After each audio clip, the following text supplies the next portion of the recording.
Okay, we have one other input area or input type to style, and that would be the submit button. Um, so it's going to be a rectangle with the border on it, or a radius on it rather, and then a hover um, and a focus. So input type submit, there's not going to be a border on it. We're going to take that off or make sure there isn't one there. Font size is 0.9 em, so we're making it just a little smaller than regular. The padding will be 10 pixels all the way around. And in fact, a shortcut for that is if I'm going all the way around, I can just use 1. And so the padding here is 10 pixels. That's the entire, all 4 sides of it. I'm floating it left. The text is going to be centered. Background color is the brown color that we've been using. We're going to put that 5 pixel border radius on it, the same that we did on the other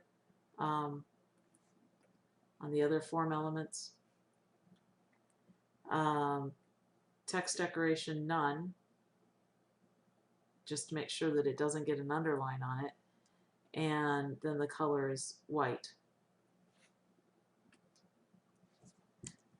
While we're here, we'll go ahead and put the hover effect on it. So for the hover,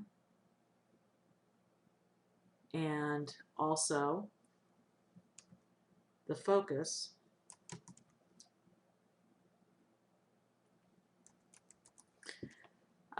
the background color is going to go white, and the text color is going to go brown. So they're just going to switch. And because the background, because of how we're doing that, we also would like to have the font bold so it kind of stands out a little bit.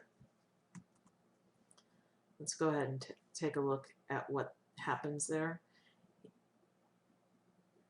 So when you mouse over it, or when you hover over it, I'm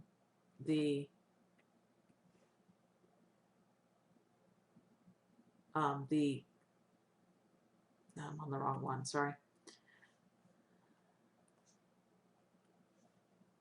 Okay, there we go. So when I mouse over it, then it changes from the brown and white to white and brown. If I did not have the letters going bold, then they would be really hard to see because of the they would just look really thin. So let me show you that. It's a personal design preference, but when I mouse over them without the bold on it, it's very wimpy looking, and so I just decided to make that bold so it wouldn't be so wimpy.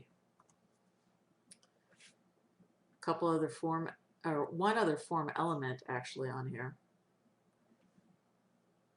Just take a quick look and see what we have left. Oh, no, there's more than one. We need to style the checkboxes and the select box. And then we'll need to do all of the labels and legends. So let's jump right into the select. Selects are actually fairly easy. You don't do much with what's inside of them. So you just have to do the shape of the select itself. In this case, the width of it is going to be 98%. Now that's 98% of its half of the area.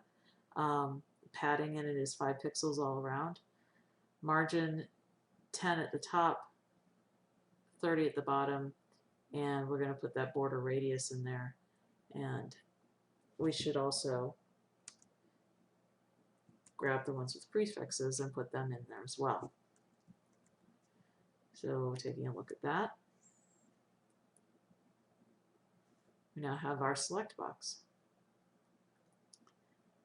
And we're not going to worry about any styling on this because, first off, I don't think I ever have styled the stuff in there. I'm sure it's possible to, but we're just not going to make any worry about that at all. So we also then need to do the checkboxes. Before we do that, let's take a look at the legends and the labels.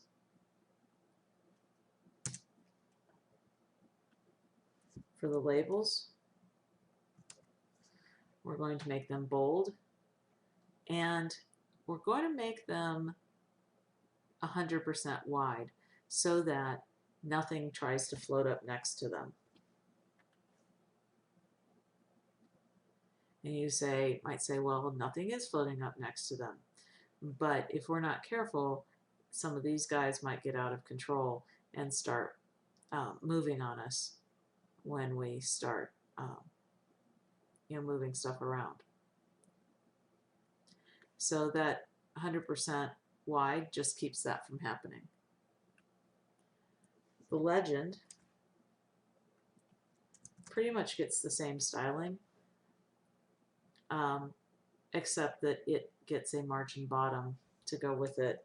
And if you looked over here before we refresh, this would be Y. It needs a little bit of space underneath there. So that space, push that down a little bit. Now it's bold. Everything's cool with those.